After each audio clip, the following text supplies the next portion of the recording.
Oke, Assalamualaikum warahmatullahi wabarakatuh. Sebelumnya saya minta maaf banget, materi ini nggak bisa saya ajarin di satu kelas, tapi udah saya ajarin di kelas lain. Karena memang pas saya ngajar di kelas satunya, saya lagi bisa karena kebetulan pelatihan saya udah kelar waktu itu. Dan pelatihan saya masih berlangsung karena kelas satunya itu pagi banget. Jadi saya nggak bisa ngajar di kelas satunya deh. Jadi kalau misalkan untuk 10 MIPA 4, kalau ada yang kurang paham ditanya aja ya ke saya ya. WA pribadi boleh biar biar lebih paham lagi. Tapi mudah-mudahan sih dari video ini udah paham banget ya. Saya berharap sih gitu karena nanti untuk PTS saya udah bilang di kelas 11 10 MIPA 3. Kalau PTS itu materinya akan diambil dari materi yang kemarin tentang permintaan penawaran keseimbangan pasar. Terus materi ini elastisitas, sama masih ada lagi minggu depan saya juga masih akan ngebahas satu materi lagi, masih tentang elastisitas tapi ngitung sama pasar ya. Jadi itu yang akan keluar untuk ujian. Gitu kira-kira. Oke, kita lanjut aja biar nggak lama.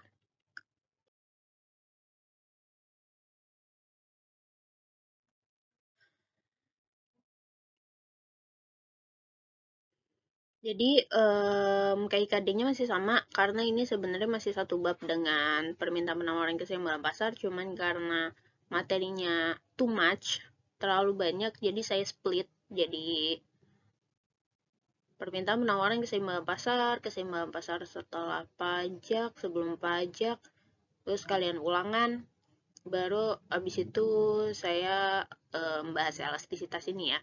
Jadi sekarang kita akan membahas tentang elastisitas. Yang pertama, pengertian elastisitas dan macam-macamnya. Yang kedua adalah menganalisis faktor-faktor yang mempengaruhi elastisitas itu sendiri. Tuh. Oke, kita next saja. Aku review dulu ya, biar kalian mengingat-ingat. Jadi, dimulai dari pengertian permintaan dan penawaran. Kalau dari pengertian permintaan itu sendiri, mungkin kalian masih ingat ya, bisa dilihat-lihat lagi di bukunya. Saya akan selalu mengingatkan kenapa, biar kalian nggak lupa sama materinya, karena materinya kan bagi saya nih cukup penting. Karena nanti kalau misalkan nanti kalian kelas 12 ingin linjur ke IPS, ini materi yang akan selalu kalian temui gitu di UTBK ya. Kalau misalkan kalian kan kalau linjur itu nggak bisa SNM ya, harus SBM, harus UTBK gitu. Nah ini materinya cukup penting, jadi saya review terus sama materi yang kurva kemarin juga yang tentang produksi. Nah itu juga sering muncul di UTBK, makanya selalu saya ulang kalian. Harapannya sih di kelas 10 kalian udah paham lah nanti, jadi di kelas 12 kalian cuma ngulang-ngulang aja materi dari saya gitu, kalau memang kalian mau linjur ya. Karena kebanyakan anak IPA itu nggak kuat sama IPA, terus akhirnya mereka memilih untuk linjur, dan linjur itu kan berarti kalian harus belajar semua materi IPS termasuk ekonomi gitu ya. Oke. Lanjut ke pengertian permintaan itu sendiri. Pengertian permintaan itu adalah sesuatu yang konsumen meminta ya, konsumen meminta, sesuatu yang konsumen minta kepada produsen di tingkat harga dan waktu tertentu ya, itu adalah permintaan. Jadi kita sebagai konsumen itu meminta barang kepada produsen atau penjual ya, itu permintaan. Berbeda dengan permintaan. Kalau penawaran, kita melihat dari sisi kita seorang produsen atau penjual ya. Kalau penjual berarti sisinya adalah kita menjual atau menawarkan barang yang kita miliki kepada konsumen di tingkat harga dan waktu tertentu. Itu penawaran. Ya. Jadi selalu saya ingatkan, kalau misalkan permintaan kita harus melihat dari sisi kita sebagai seorang konsumen atau pembeli, sedangkan penawaran kita harus melihat dari sisi kita sebagai seorang produsen atau penjual. Ya. Kita next lagi. Untuk kurva permintaan dan penawaran, saya akan selalu mengingatkan kalau kurva permintaan itu bentuknya seperti ini, demand, ya ini permintaan. Kalau penawaran bentuknya itu adalah seperti ini. Ya, jadi dia dari kiri bawah ke kanan atas, kalau misalkan permintaan dari kiri atas ke kanan bawah. Ya, itu untuk kurva permintaan dan penawaran. Sedangkan kalau kalian masih ingat kurva permintaan dan penawaran itu ada hukum ya, di mana hukumnya itu kalau permintaan ketika harga barang naik, berarti kan kita tidak ingin harga barang naik, kan kita tidak ingin membeli barangnya ya, karena kita sebagai konsumen pasti pengen harganya murah, jadi permintaan akan turun. Ketika harga turun, pasti permintaan juga akan naik. Nah, atau sifatnya adalah negatif. Sedangkan kalau penawaran itu kebalikannya ya. Penawaran itu berarti ketika kita menjadi seorang penjual, kita kan pasti mau untungnya gede, ya kan? Jadi ketika harga tinggi, pasti kita akan meningkatkan penawaran. Biar kita untungnya lebih tinggi, ya kan? Ketika harga kecil, kita pasti akan menurunkan penawaran.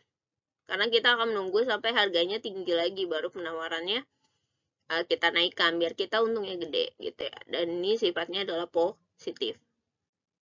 Itu hukum permintaan dan penawaran.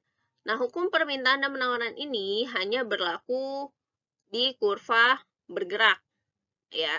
Jadi dia tidak berlaku di kurva yang bergeser, hanya berlaku di kurva bergerak. Dan kalau kalian masih ingat rumus faktor kurva bergerak itu hanya satu ya, faktor kurva bergerak itu hanya satu, yaitu harga barang itu sendiri ya, harga barang. Harga barang itu sendiri.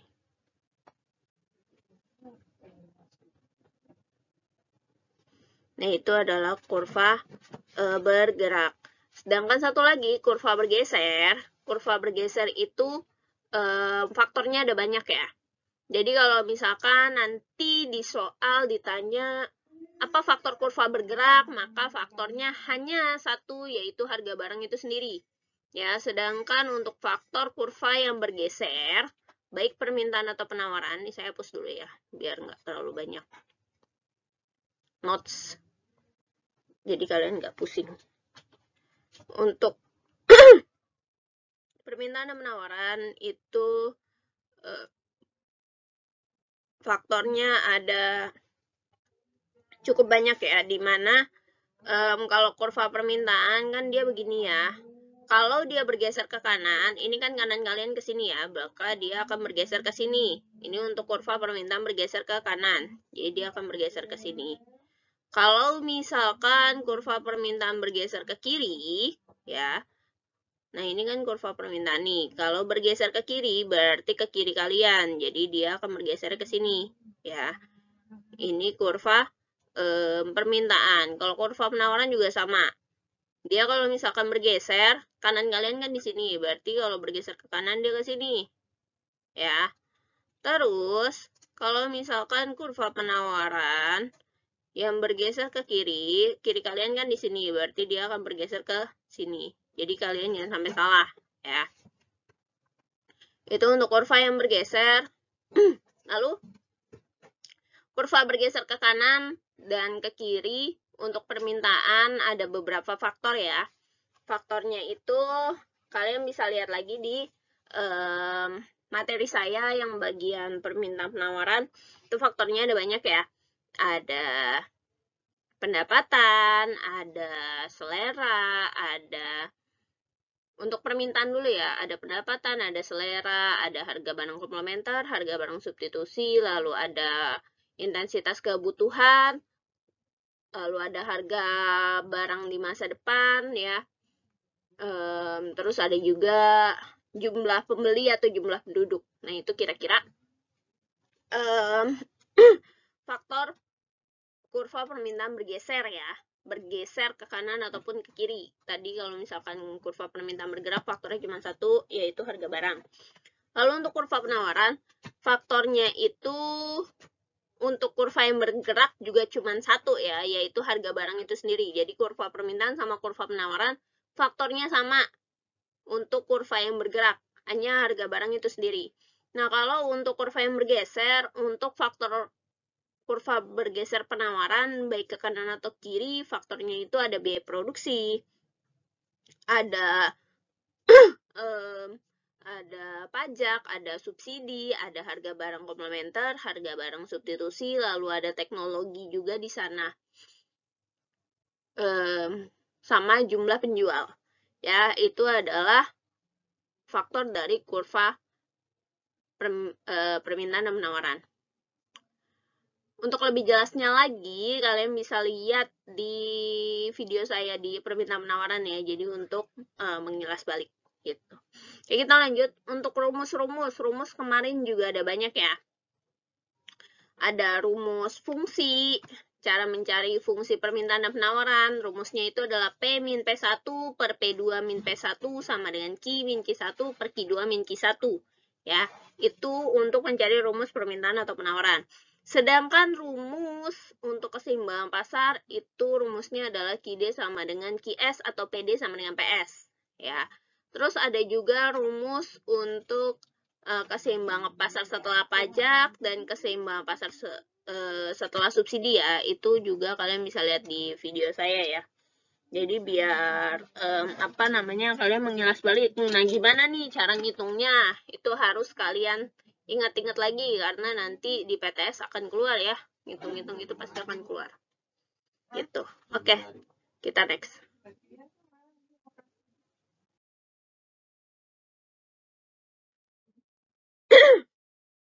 Lanjut. Sekarang kita masuk ke materi baru ya, yaitu adalah konsep dasarnya. Nah, sekarang mari kita berdiskusi dulu. Kalian bisa lihat di sini adalah Apple. Ya, ada handphone Apple ya. Handphone Apple. Nah, ketika harga iPhone itu harganya naik 50%, awalnya harganya itu adalah 10 juta. Oke lah, kalian masih bisa beli. Terus ketika harganya naik 50%, berarti kan harganya jadi 15 juta. Apakah kalian akan membeli? Nah, kalian pasti akan berpikir ya kan, ketika membeli harga iPhone sampai 15 juta. Mungkin ada yang berpikir, ya mendingan gue beli motor aja sekalian kan, mungkin. Kayak gitu ya. Nah, bagaimana kalau misal harga beras yang naik? Gimana reaksi kalian? Apakah kalian tidak akan membeli beras? Ketika awalnya harga beras itu 10.000, terus tiba-tiba dia naik jadi 15.000, apakah kalian tidak akan membeli beras? Pasti kalian akan membeli beras, ya kan? Karena kalau misalkan kalian nggak beli beras, kalian makan nggak pakai nasi dong. Sedangkan kan orang Indonesia kalau makan harus pakai nasi, ya kan? Nah, perbedaan reaksi inilah yang akhirnya menimbulkan elastisitas. Yang menimbulkan konsep elastisitas itu sendiri. Nah, jadi apa sih sebenarnya elastisitas itu? Elastisitas itu adalah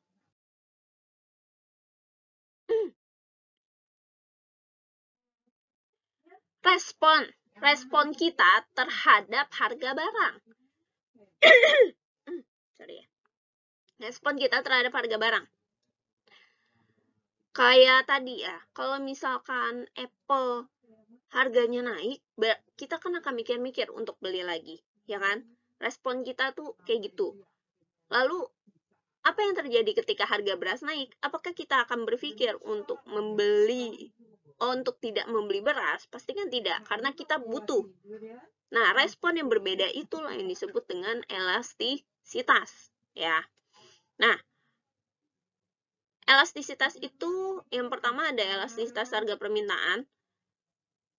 Nah, dia itu dibagi 5 ya. Mungkin kemarin kan kalian sudah sempat saya suruh untuk ngerjain tugas ya. Nah, ini adalah penjelasannya. Yang pertama ada inelastis sempurna, lalu ada inelastis, elastis uniter, elastis, dan juga terakhir ada elastis sempurna. Ya, di mana semakin ke kiri atau semakin inelastis suatu barang, maka barang substitusinya itu semakin sedikit. Dan semakin inelastis suatu barang, maka pendapatan kita akan semakin banyak. Karena orang mau harganya naik seberapa pun, biasanya dia akan tetap membeli. Gitu. Nah, berbanding terbalik dengan barang elastis. Dia barang substitusinya semakin banyak. Maka, ketika kita menaikkan harga sedikit, kalau misalkan di barang elastis, mungkin orangnya akan berpindah ke pesaing, jadi pendapatan kita mungkin tidak sebanyak pendapatan di barang inelastis. Ya, seperti itu kira-kira ya. Oke, kita next. Elastisitas harga penawaran juga sama ya.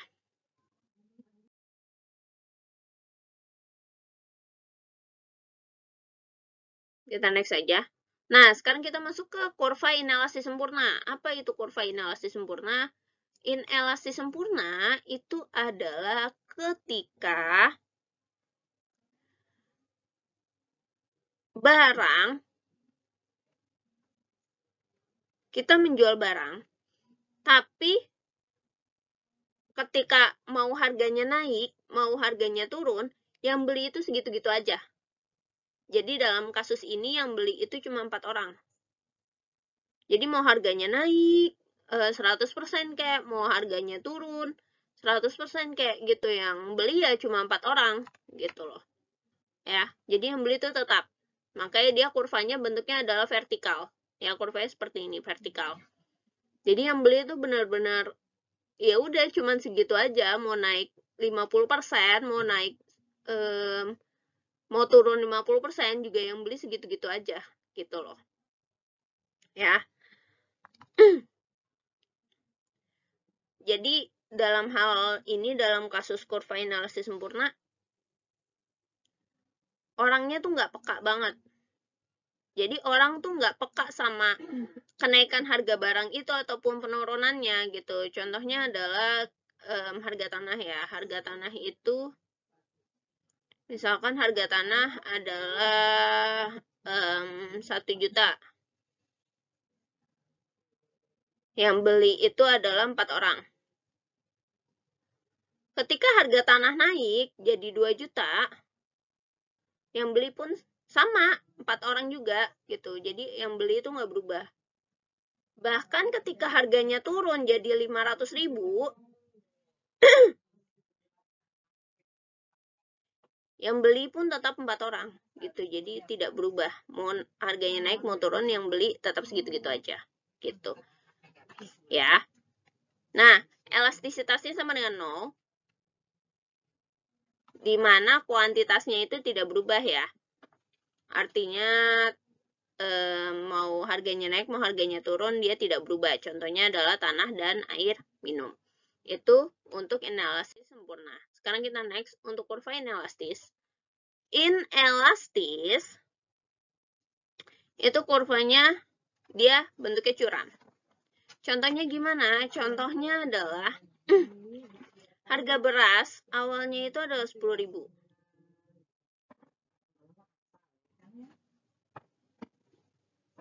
Yang beli itu adalah 100 orang.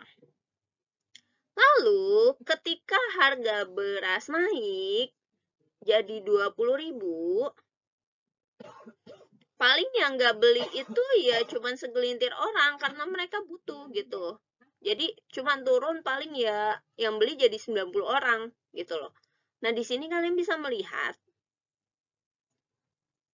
ini kan harganya naik gede banget kan? Harganya naik 100%. Ya kan? Tapi yang nggak beli barangnya itu cuma 10% doang.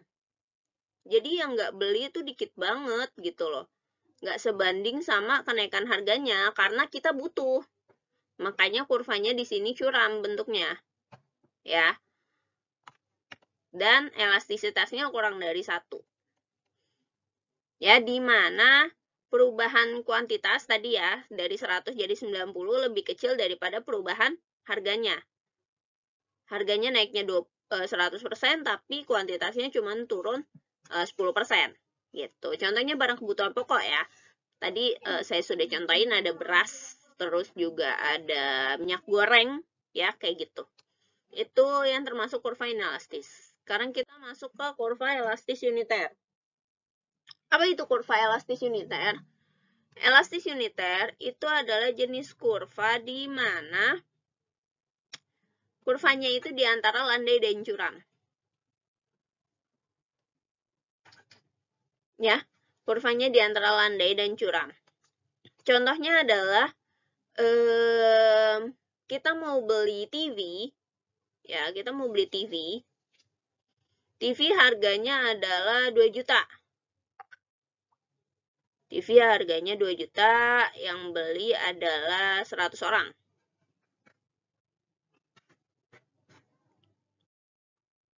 Terus ketika TV harganya turun, misalkan jadi 1,5 juta,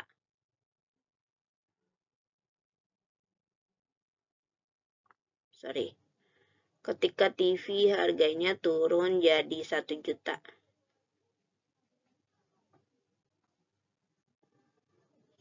Ketika TV harganya turun jadi 1 juta,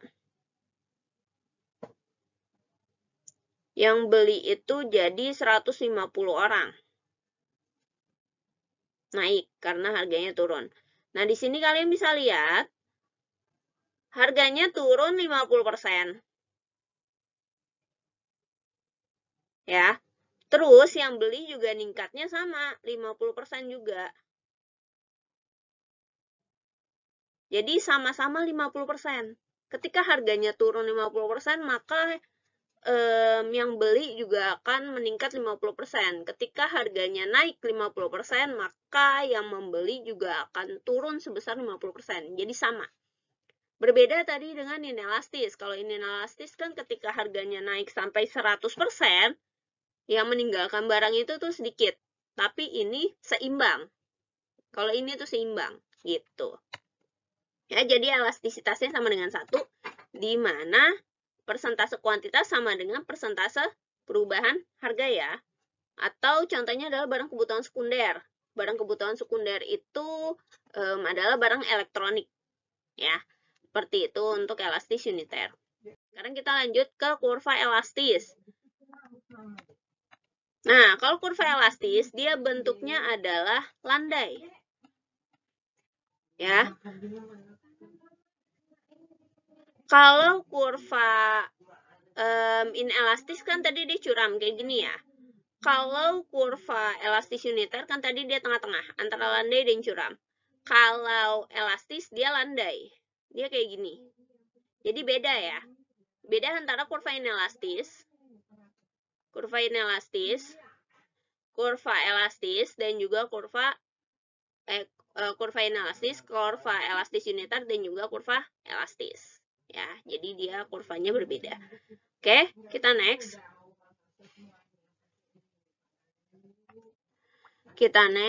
Contohnya adalah misalkan kita mau beli motor. Motor itu harganya awalnya adalah 20 juta.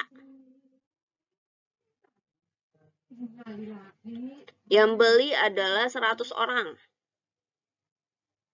Ya, ketika harganya 20 juta yang beli itu 100 orang.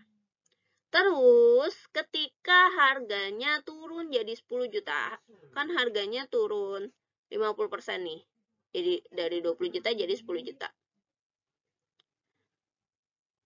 Yang beli itu meningkatnya adalah mencapai 200 orang. Nah, di sini kalian bisa lihat harga motor turun 50%. Tapi yang beli itu langsung meningkat sampai 100%. Ya, kalian bisa lihat dari 100 jadi 200, meningkatnya tuh 100%. Gitu. Jadi, persentase perubahan kuantitasnya lebih besar daripada harga. Kalau tadi kan kalau kalau kurva inelastis kan ketika harganya naik tinggi, yang meninggalkan nggak terlalu banyak. Tapi ini berbeda, ketika harganya naik 50%, maka yang meninggalkan tuh akan langsung banyak gitu loh, bisa mencapai 100% gitu ya. Jadi berbeda. Nah, elastisitasnya lebih dari 1, di mana persentase kuantitas lebih besar daripada persentase harga. Nah, contohnya adalah barang mewah. Ya, itu untuk kurva elastis. Sekarang kita next. Kurva elastis sempurna. Nah, kurva elastis sempurna, dia bentuknya adalah horizontal. Di mana harganya tuh nggak pernah berubah. Jadi, barang yang memiliki elastis sempurna, itu harganya tuh dari tahun ke tahun sama aja. Gitu loh. Dari tahun ke tahun, tahun ini harganya 400, tahun depan harganya 400, tahun depannya lagi harganya 400 gitu. Jadi harganya nggak pernah berubah. Tapi yang beli barangnya tuh tiap tahun meningkat. Tahun ini harganya 400, yang beli barang adalah 2 orang. Tahun depan harganya sama 400, tapi yang beli itu 4 orang gitu. Jadi makin lama makin nambah walaupun harganya tetap. Nah, makanya elastisitasnya sama dengan tidak terhingga. Ini infinite ya, tidak terhingga. Di mana persentase perubahan kuantitas itu tidak terhingga. Contohnya itu, ini sangat jarang ya, cuman kalau dulu saya diajarin contohnya itu adalah minyak bumi dan gandum. Gitu. Ya, oke kita next lagi. Ini nggak usah.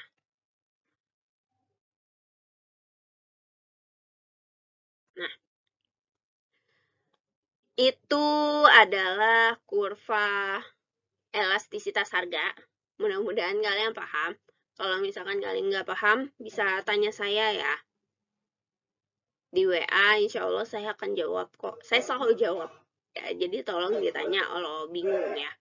Oke, kita lanjut ke elastisitas silang. Elastisitas silang itu adalah elastisitas, intinya gini, elastisitas silang itu adalah elastisitas di mana ketika harga suatu barang berubah, maka apa pengaruhnya terhadap pembelian barang lain gitu. Misalkan harga teh nih awalnya adalah 2000, terus dia turun jadi 1000 gitu loh. Nah, ketika harga teh turun ini apa reaksinya dengan gula? Gula tuh gimana gitu loh. Apakah dia akan ikut naik atau dia akan ikut turun pembeliannya gitu. Nah, itu elastisitas silang. Nah, jadi dia dibagi dua ya, ada komplementer dan ada substitusi. Di mana kalau barang komplementer itu kan barang pelengkap ya. Ini pelengkap.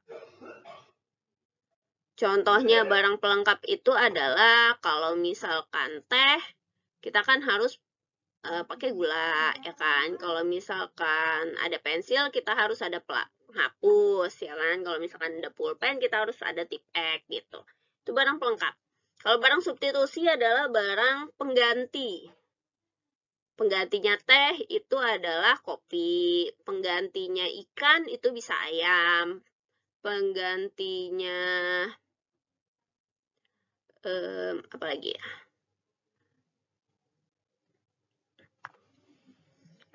Penggantinya HP bisa laptop gitu, kayak gitu ya. Nah, intinya adalah ketika suatu barang dikategorikan sebagai barang komplementer, maka dia sifatnya akan negatif, di mana ketika harga suatu barang naik, misalkan harga tehnya nih naik nih, di sini harga teh naik, maka yang beli gula itu akan turun. Ya, ketika harga teh naik, maka yang beli gula itu akan turun. Dan ketika harga teh turun, maka yang beli gula akan cenderung naik. Gitu. Itu barang komplementer. Pokoknya kamu ingat aja, oh, ini barangnya barang apa ya? Oh, barang komplementer. Kalau barang komplementer berarti ketika harga satu barangnya naik, yang lain turun nih. Berarti harga barang komplementernya turun. Ketika harga suatu barang turun, berarti barang komplementernya naik. Gitu, ya. Nah, sama juga dengan barang substitusi, ya. Kalau kalian merasa, oh ini barang substitusi nih, berarti ketika harga suatu barang itu naik, misalkan ini teh. Harga teh naik, maka yang akan membeli kopi akan naik. Karena kan gini, ketika harga teh naik, orang kan jadi nggak mau beli teh, ya kan? Pastinya dia akan beralih ke kopi, maka yang beli kopi akan naik.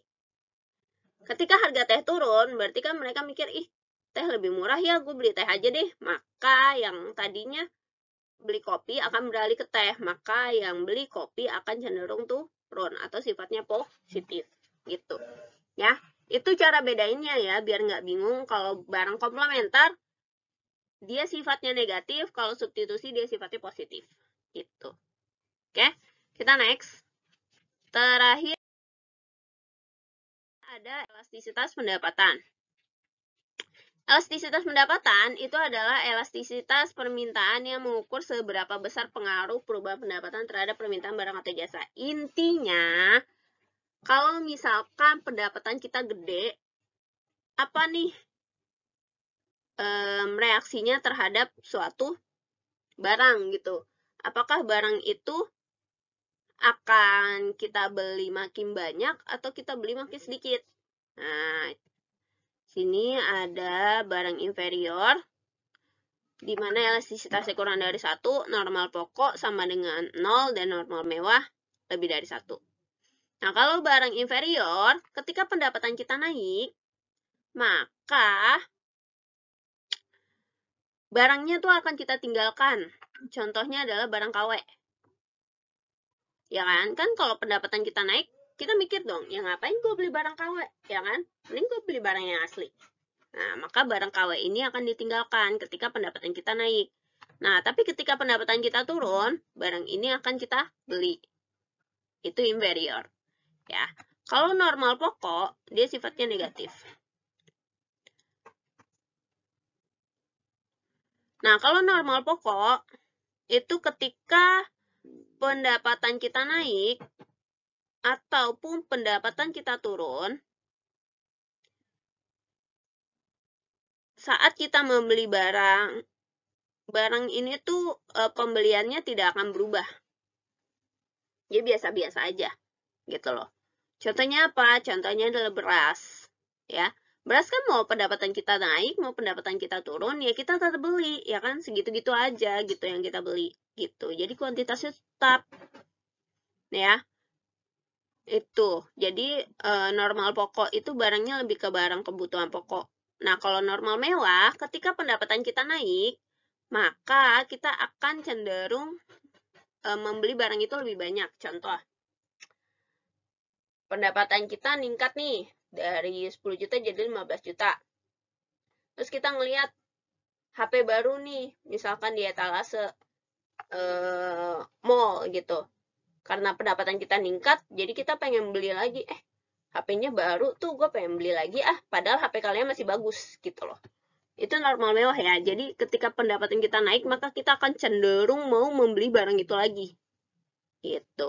Nah, ketika pendapatan kita turun, maka kita akan cenderung untuk tidak ingin membeli barang itu karena barangnya terlalu mahal gitu.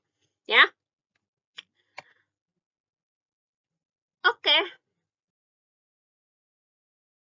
itu adalah materinya. Udah selesai sampai di situ dulu.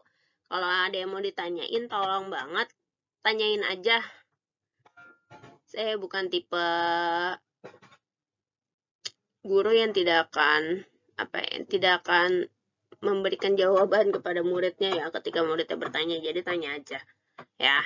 Oke, ini ada kuis, tapi ini kuis cuma buat latihan kalian aja selama PTS. Jadi saya nggak akan membebani kalian dengan tugas. Yang penting saya pengen PTS kalian bagus, gitu loh, ya. Karena tugasnya tidak ada, jadi saya berharap bahwa kalian bisa bagus di PTS, gitu. Nah, ini untuk kuisnya, ini bisa kalian pelajari di rumah.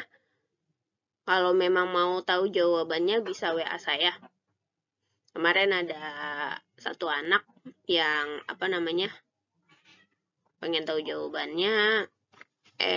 Kemarin ada satu anak yang ngechat saya. Waktu itu kan saya juga sempat bikin video ada kuisnya dan dia nanya tentang jawabannya dan saya jawab gitu. Jadi kalau memang kalian pengen latihan ya dari sini bisa, biar ketahuan biar kalian lebih memahami lah ya. Oke, ada 10 soal ya. Saya hitung sampai 5. 1, 2, 3, 4, 5. Oke. Lagi 1, 2, 3, 4, 5. Oke. Lagi 1, 2, 3, 4, 5. Oke. Lagi 1, 2, 3, 4, 5. 1, 2, 3, 4, 5. 1, 2, 3, 4, 5. 1, 2, 3, 4, 5. 1, 2, 3, 4, 5. 1, 2, 3, 4, 5. 1, 2, 3, 4, 5. Oke. Saya pikir materinya udah selesai dan cukup sampai di sini. Makasih banyak atas waktunya. Ini cukup lama ya karena materinya lumayan banyak. Oke, saya cukupkan sampai di sini. Terima kasih atas waktunya. Selamat belajar untuk PTS. Saya udah nanti insya Allah saya kasih kisi-kisi lebih lengkapnya lagi. Saya akhiri. Wassalamualaikum warahmatullahi wabarakatuh.